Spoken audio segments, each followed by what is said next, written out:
Hello and welcome to the Daily Gas for December 21st, 2024, called Future Me Hates Me by Bill Murphy. Normal Sudoku rules apply.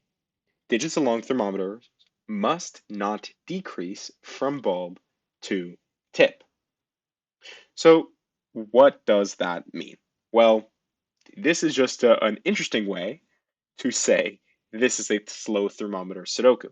So, maybe you'll read these rules and you'll just you might already be coming back to the video and wondering what in the world is going on because it doesn't seem possible. But yes, it just says it must not decrease, not that it must increase, which means the digits can stay the same, and they actually have to stay the same for this puzzle to be solvable. So, for example, here, one way we could build, let's say, this thermometer here would be to go 1, 2, 2, 3, 3, 4, 4. That would be a valid way to build this thermometer, but another valid way could be 3, 4, 5, you know, 6, 6 like this, right? You don't have to stay the same, but you have the option to. And that's it. Those are the rules. Let's just jump right into it. All right, so there is a fairly obvious thermometer that we must start with. And I guess there's a couple ways to think about thermometers here, but specifically the slow thermometers. 1 and 9 are always interesting digits when it comes to thermometers. Well, 1 will always have to appear on a bulb if it does appear on a thermometer, even a slow thermometer, right? Even if we were to say, like, let's say this was 1 here, this would still have to be 1, right, to make this possible. And in a similar vein, when 9 needs to appear on a thermometer, it must appear at the tip. Well, just given that this thermometer spans the entire column here, means we can simply go 1, 1, 2, 2, 3, 3, 4, 4 down the line here to satisfy these conditions. And of course, in this column, 1 needs to appear either in, oh wait, I duplicated somewhere. Whoops. 4, 4, 5, 5.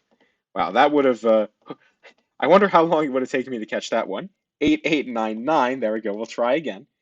Where in the world does the 1 go on in this column? Well, it would either need to go right next to the bulb, which obviously it can't here, or it needs to go off the thermometer entirely. And then actually, this cannot be 1. So where does 1 appear in columns 6 and 7 here? Well, 1 definitely has to appear in the bulb end, and 1 will actually have to appear off the thermometer, which is quite funny. That's how it worked out.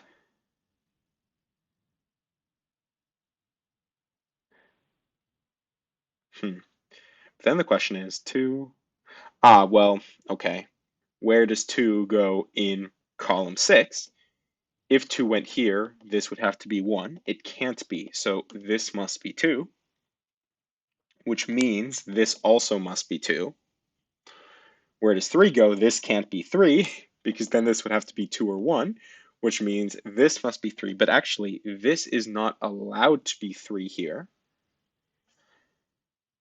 which means 3 has to start the thermometer. All right. Then where does 4 go? Well, 4 can't go here, so that means this must be 4. This can't be 4, right? So this must be 4. And the question is, where does 5 go? This could be 5. This could be 5. Oh, sorry, the easy bit here, this is just a normal thermometer at this point. This is going to be 4, 8, 9, the leftover digits in ascending order.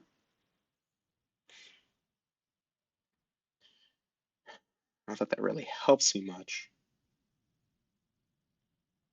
4, 5, 6. But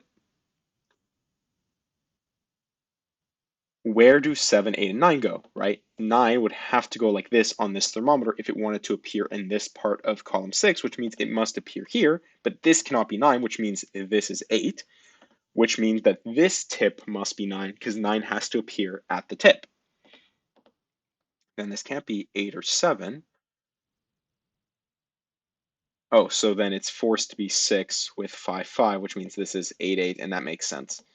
7, 7 with 6 here as the remainder. All right, and what in the world do I do with that? 9, right? If 9 wants to appear on the thermometer, this thermometer here in box 1 and this one here in box 9 just act like normal thermometers. So the question is where does 9 go? Well, 9, right, cannot go on the outside of the thermometer, which means it's forced to go on the thermometer, which means it must go there. 9 cannot go in the bulb, which means it must go off the thermometer. 1 must go here, and it's because it's just a normal thermometer. Now that we filled in the blank, it is just 2, 6, 7, and 8 here to fill that out. So then this must be 8.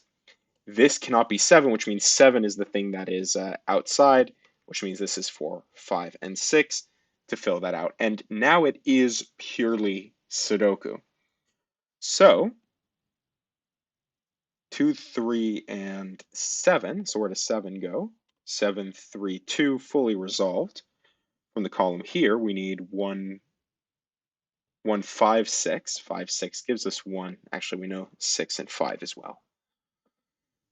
All right, 3 and 5. Hello, 3 and 5. I have no idea.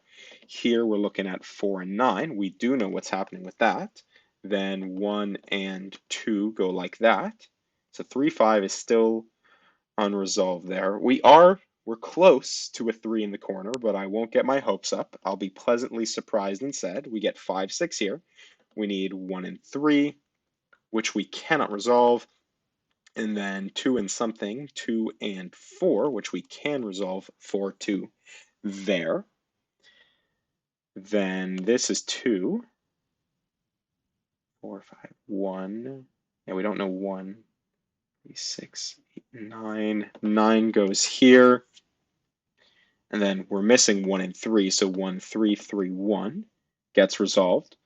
3, 7, and 8 is in fact a chocolate teapot down the column here. So then what are we missing across? 3, 5, and 3, 5, and 8. All right, this is 3, 4, and 7. Aha, this must be 3. And okay, I'm gonna keep working through this. This is 3, 8, and what was I saying? 7. 8, 7. 7 goes here. This is 6. From the box, we still need 4, 5, and 8. This is 8. This is 5. And to finish this off, we have 5 and a 3 in the corner in 6 minutes and 42 seconds with Future Me Hates Me by Bill Murphy. So, hopefully you enjoyed, and thank you for watching.